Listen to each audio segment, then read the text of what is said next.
The live TV, सच सबसे आगे। नमस्कार, द लाइव टीवी आप देख रहे हैं, आपके साथ मैं हूं आदित्य कुमार। भारतीय जनता पार्टी के नेता और भारतीय जनता पार्टी के सहयोगी जो एनडीए में हैं, उनके नेता लगातार मुसलमानों के बारे में टिप्पणियां करते हैं और फिर बाद में चाहते हैं कि मुसलमानों का वोट भी मुल्क को मिल जाए। लेकिन एक चीज आप जानते हैं कि कोई भी अगर प्रधानमंत्री बन जाता है या सांसद बन जाता है, विधायक बन जाता है, तो उसकी नैतिक जिम्मेदारी बनती है कि जनता द्वारा चुना गया है तो जनता के लिए उसको काम करना चाहिए।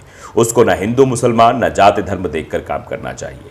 लेकिन भारतीय जनता पार्टी के साथ जो रहता है और जो उनका सहयोगी बनता है, उसकी मानसिकता और इतनी कुढ़ित हो जाती है कि वो मुसलमानों से नफरती भाषण देता है और मुसलमानों के काम न करने की सीधे खुले मन से धमकी भी देता है। इसे धमकी ही कहा जा सकता है। तो क्या ऐसे लोगों को जनप्रतिनिधि चुनना चाहिए जो सांसद या विधायक बन जाने के बाद सीधे तौर पर यह कहे कि मुसलमान और यादवों का मैं काम नहीं करूंगा? यानी वो देश में नफरत फैलाने का काम कर रहे हैं, यानी वो देश में धर्म और जाति के नाम पर एक दूसरे को बांटने का काम कर रहे हैं। इस तरीके से जो जिस जात धर्म का बनेगा वो उसी जात धर्म के लिए काम करेगा, बाकी जात धर्मों के लिए काम नहीं करेगा। तो ऐसे जनप्रतिनिधि का क्या फायदा? खैर, ये तो हुई ज्ञान की बात। अब आगे जो हम बात करने वाले वो खबर की बात करने वाले हैं और भारतीय जनता पार्टी के कुढ़ित मानसिकता के बारे में और उनके साथ आने वाले जो गेहूं के साथ घुन हो जाते हैं उनकी भी बातें हम बताने वाले हैं। दरअसल जेडीयू के सांसद हैं देवेश चंद्र ठाकुर, जिनका बयान इस वक्त सोशल मीडिया पर चर्चा का विषय बना हुआ है, जो सीधे तौर पर खुले मन से ये कहते हुए नजर आ रहे हैं कि मुसलमानों और यादवों का मैं काम नहीं करूंगा। फर्स्ट बिहार झारखंड ने इस वीडियो को एक्स पर पोस्ट करते हुए लिखा है कि यादव और मुसलमानों के लिए अब नहीं करेंगे कोई भी काम। कम वोट मिलने पर बोले जेडीयू सांसद देवेश चंद्र ठाकुर, दोनों समाज के लोग कोई काम करवाने आते हैं तो आएं, लेकिन चाय नाश्ता कर वापस चले जाएं। मतलब उनका काम मैं नहीं करूंगा। ये बात सीधे तौर पर एक सांसद के द्वारा बोली जा रही है, एक जनप्रतिनिधि के द्वारा बोली जा रही है, जो नफरत को बढ़ावा देने वाली भाषा है।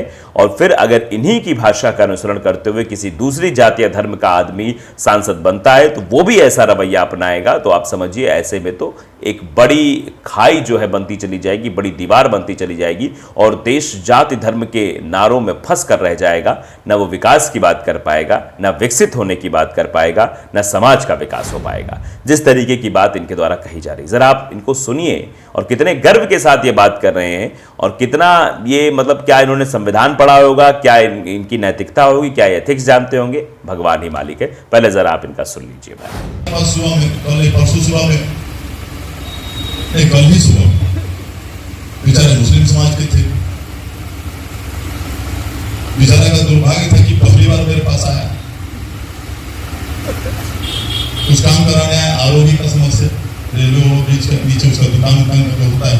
लेकिन सही में आदमी शरीफ था, अच्छा आदमी था। आया, कहा कि सर ऐसे ऐसे ऐसे ऐसे। उन्होंने कहा भाई साहब हमको लगता है मेरे यहाँ पहली बार आए। कहाँ से पहली बार आए? हमने कहा अभी अभी वोट हुआ, उसमें निश्चित रूप से आपने लालटेन को ही वोट दिया होगा। कहा जी सर लालटेन को दिया। हमने कहा फिर भी आप हिम्मत करके मेरे पास आए। घबरा गए। हमने कहा किस विचार से आए?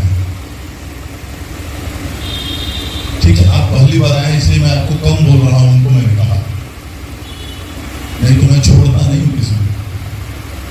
आप पहली बार आए हैं, चाय मंगाता हूँ आपके लिए, मिठाई मंगाता हूँ आपके लिए और उसके बाद आपको दुआ सलाम करके खुदा हाफिज कर दूंगा। काम मैं आपका नहीं करूँगा। सुन लिया आपने किस तरीके की भाषा एक सांसद इस्तेमाल कर रहा है? क्या ऐसे लोगों को सांसद बनाना चाहिए? क्या फिर ऐसे सांसद को इस तरीके की भाषा का इस्तेमाल किया जाना चाहिए? क्या ऐसे सांसद के ऊपर कार्रवाई नहीं होनी चाहिए? ये कई सवाल है जो एक साथ पूछे जा रहे हैं। दरअसल इस तरीके से कह रहे हैं कि तुम पहली बार आए हो, नहीं मैं बहुत कुछ करता, ये करता, ना जाने वो क्या कर लेते। ये आम जनमानस है जिसके वोट के दम के बदौलत आज कुर्सी पर आसीन होकर इस तरीके से अहंकारी भाषा ये नेता बोल रहे हैं। इनको शायद इस बात का इल्म नहीं है कि बहुत जल्द जनता कुर्सी उतारना भी जानती है, लेकिन जिस तरीके की भाषा इस्तेमाल करे तो लालटेन को वोट दिया है और मेरे पास चले आओ, चाय पियो, निकल जाओ, मैं काम नहीं कर पाऊंगा, इस तरीके की भाषा इस्तेमाल करें। अब ये तगड़ा मसला बनता चला जा रहा है। देखिए, आज तक ने भी इस खबर को दिया कि वोट नहीं दिया इसलिए यादव और मुसलमानों का काम नहीं करूंगा। जेडीयू सांसद देवेश चंद्र ठाकुर का वीडियो आया सामने। बिहार के सीतामढ़ी से एक वीडियो तेजी से वायरल हो रहा है। इसमें नवनिर्वाचित जेडीयू के सांसद देवेश चंद्र ठाकुर सीतामढ़ी संसदीय सीट से यादव और मुसलमानों पर नाराजगी व्यक्त करते हुए दिखाई दे रहे हैं। खुले मन से इस बात को वो बोलने से भी नहीं चूके और कहा कि इन दोनों समाज से आने वाले लोगों का मैं काम नहीं करूंगा, सिर्फ चाय नाश्ता करा के वापस भेज दूंगा। और ये कह रहे हैं देवेश चंद्र ठाकुर खुले मन से। 22 साल की राजनीतिक सक्रिय, उन्होंने सबसे ज्यादा काम यादव और मुसलमान समाज किया, ये बता रहे हैं। लेकिन चुनाव में इन लोगों के बिना किसी कारण के उन्हें वोट नहीं मिला। आगे जेडीयू सांसद ने कहा कि आगे इस समाज के लोग काम करने आते हैं तो चाय नाश्ता जरूर कराएंगे, लेकिन उनका काम नहीं करेंगे। जिनको आना है आए, चाय नाश्ता करें और जाएं, मदद की उम्मीद भी ना करें। सीतामढ़ी से देवेश चंद्र ठाकुर ने लोकसभा चुनाव में जीत हासिल की है। देवेश चंद्र ठाकुर बिहार विधान परिषद के सभापति भी हैं। सीतामढ़ी में प्रारंभिक शिक्षक संघ के बैनर तले आयोजित अभिनंदन समारोह में शामिल होने पहुंचे जेडीयू सांसद देवेश चंद्र ठाकुर का दर्द छलक पड़ा और उन्होंने खुले मन से कह दिया कि अब वे यादव और मुसलमानों के लिए काम नहीं करेंगे। यादव और मुसलमान समाज के लोग कोई काम करवाने आते हैं तो जरूर आए, लेकिन चाय नाश्ता करके वापस चले जाएं। देवेश चंद्र ठाकुर ने कहा कि एनडीए के वोटों में से कितना चीरहरण हुआ, इसका कोई भी उचित कारण अभी तक नहीं आया है। सूर्य और कलवार समाज का आधा से अधिक वोट कट गया। क्या कारण है बताइए? कुशवाहा समाज का वोट अचानक कट गया। ये सब तो एनडीए का वोट था, आखिर क्यों कट गया? कुशवाहा समाज के लोग केवल इसलिए खुश हो गए कि लालू प्रसाद ने इस समाज के 7 लोगों को टिकट दे दिया था। उन्होंने कहा कि कुशवाहा समाज इतना स्वार्थी हो गया है, ये बात कह रहे हैं। यानी अपना कितना स्वार्थी है, अपना किस स्वार्थ के तहत बात कर रहे हैं, किस परफेक्शन में बात कर रहे हैं, ये नहीं दिखाई दे रहा है। दूसरे को स्वार्थी कहने के लिए तुरंत आगे आकर उसे स्वार्थी का तमगा दे रहे हैं। इस समाज के बीजेपी से डिप्टी सीएम है सरकार में। उपेंद्र कुशवाहा अगर जीत गए होते तो आज केंद्रीय मंत्री बनाए गए होते। उन्होंने कहा कुशवाहा समाज से कोई 5 या 7 लोग भी एमपी बन जाते तो सीतामढ़ी में उसका फर्क पड़ जाता। क्या सीतामढ़ी के कुशवाहा समाज के लोग उनसे काम करवाने जाते? इनकी सोच कितनी विकृत हो गई है। विकृत सोच तो नेताजी की हो गई है। नेताजी शायद ये भूल गए हैं कि पूरे जिस संसदीय क्षेत्र से उन्होंने चुनाव लड़ा उस सब के सांसद हैं और सबका काम कराने की उनकी नैतिक जिम्मेदारी है। कोई एहसान नहीं करेंगे, वो उनका काम ही यही है। जनता द्वारा जनता के लिए चुना गया जनप्रतिनिधि जनता के लिए ही काम करेगा। देवेश चंद्र ठाकुर ने आगे कहा कि अगर कहूं कि कुशवाहा समाज के लोग अपना काम कराने के लिए लालू प्रसाद के साथ कुशवाहा उम्मीदवारों के पास जाएं तो कैसा लगेगा।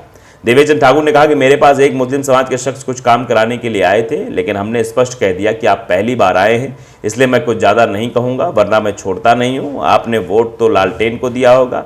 तो उस शख्स ने कबूल भी कर लिया।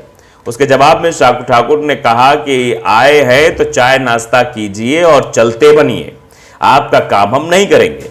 जब तीर में आपको नरेंद्र मोदी का चेहरा दिखा तो मैं क्यों नहीं आपके चेहरे में लालटेन या लालू जी का चेहरा देखूं और आपका काम क्यों करूं। यादव और मुसलमानों का मेरे दरवाजे पर स्वागत है, आए बैठे और चाय नाश्ता करें, लेकिन काम की बात ना करें, उनका काम मैं नहीं करूंगा। ये एक सांसद भाषा बोल रहा है और इससे आप अंदाजा लगा सकते हैं अगर इसी तरीके सारे सांसदों ने कर दिया तो फिर कहाँ रह जाएगा लोकतंत्र, कहाँ रह जाएगा संविधान, कहाँ रह जाएगा काम और कहाँ रह जाएगी विधायिका, न्यायपालिका, कार्यपालिका। तो लाइव टीवी को अगर आपने सब्सक्राइब नहीं किया जरूर करिए, बेल आइकन दबाइए ताकि सच खबर आप तक पहुंचती रहे। नमस्कार। द लाइव टीवी, सच सबसे आगे।